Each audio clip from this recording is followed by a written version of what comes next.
Greetings, my 12 man them. Well, this has been a stressful start to the season, hasn't it? 11 years. 11 years of ruined weekends. 11 years of suffering at the hands of this club with no end in sight. And it's about to be 12. 12 years a slave to this amateur operation. Man are just out here taking whippings and lashings, beatings and bruises, merciless mockery. Give us free tarotted. Now, I've always hated international break, but I have never enjoyed or needed an international break so much in my life. A whole weekend that this club didn't ruin. Apart from the FA Cup final, this might be the first one this calendar year. Honestly, I didn't even know what to do with all that peace. Do you know how crazy it is that I was disturbed by peace? This is one toxic relationship. This club has given a whole fan base Stockholm syndrome. Men are just voluntary hostages to our captors. What kind of bondage is this? This season was supposed to be different. New part owners, a boardroom clear out, a dressing room clear out, new players coming in. Progress, they said. Yet 2 months into the season and it's regress. Everything is super messy without the Lionel. We had an active summer trying to clean up this mess, but instead the trash is just piled up. The products that we have purchased have not been up to scratch. I think it's a good time to do some product reviews. The only signing that has impressed me so far has been Mazraoui. £13 million. Bargain. You can only be a serious guy when you have such a glorious beard. No one else in the team has a beard and no one else in this team has been serious. Coincidence? I think not. Certain men are so that they can't even grow a beard. Bunch of whiskered off Deadingtons. Aside from Onana, Mazza has been our best player this season so far. But this black hole of a club has wreaked havoc on a man's health. This rhythmless club has triggered a cardiac arrhythmia. He's only been here 2 months and the stress has already given man heart palpitations. Welcome to Manchester. I hope you get well soon, Achai.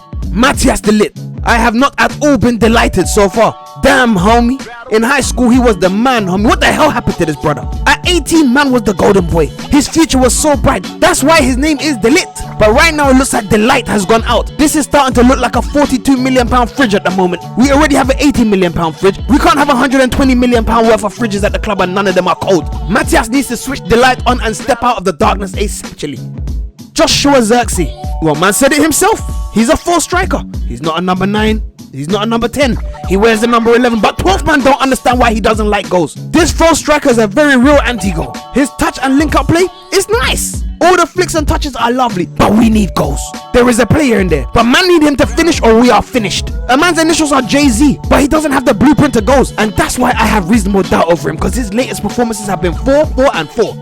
Lenny Euro. This youth hasn't even played a competitive minute yet. He had a couple training sessions and 1 preseason game and he knew United were trying to steal his future. He ain't trying to let this black hole consume him. It's not his metatarsal that's broken, it's his heart. Man said Madrid was calling and he ended up in Manny.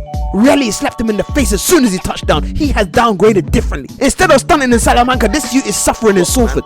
Manuel Ugarte. They said he was a South American Kante, a tackle machine. The octopus. Well, octopuses don't live on land and this brother's looking like a fish out of water. He has not started well at all. And I'm not going to write him off because I think he'll prove to be a valuable player. But I need to see some tackles and some crunches on a bully boy thing. Because so far, man has looked like a victim.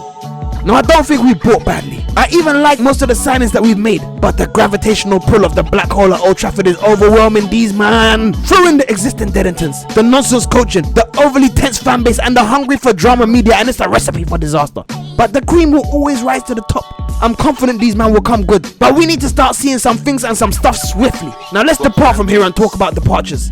INEOS. What a clear out. Ashworth and Barada got super active straight away. Now, it wasn't exactly the players that I wanted out, but good lord, they got rid of enough, man. Record sales figures achieved in their first summer. We made nearly 100 million in sales this summer. That is not what we do. We are historically horrible sellers. These summer sales were a great start, but there's still so many Deadingtons at the club that have got to go. But for now, let's just say goodbye and thank you please to the ones that have gone. Raphael Varane. A man held it together long enough to get every penny of the 300k plus a week on his contract. This brother moved to Italy. He did 2 training sessions and his knees collapsed instantly. Them cartilages were holding on for dear life until he secured the entire retirement bag at United.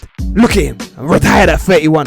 Anthony Martial spent a whole summer getting left swiped by every club. His stock was so low that free was too expensive for him. Now man is out there stuck in Greece after spending summer days drifting away, on a wasted career. A man couldn't even secure himself a Saudi check. I was just happy that these 2 fried Frenchies were off the wage bill.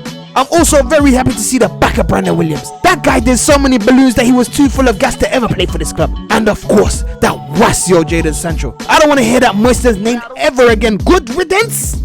I'm so happy for the players that left, that they're enjoying their football and turning up. It just shows you how much of a black hole United really is. McTominay is mashing up Serie A with Napoli, looking all McSaucy up in Italy. Warden Wan-Bissaka still locking down wings since his transfer from HMP OT to HMP West Ham. Hannibal's finally playing his UFC ball in the championship with Burnley. It will be appreciated over there. Greenwood is mocking the French league. What could have been? What an L this is in every way imaginable. Van de Beek scored in the Champions League while United are shaming themselves in the Europa League. Cambuala, Palestri, Shoretiri, they all left, and I'm happy for them that they'll be getting more minutes elsewhere and showing what they can do. Thank you please for your service, but get the hell on.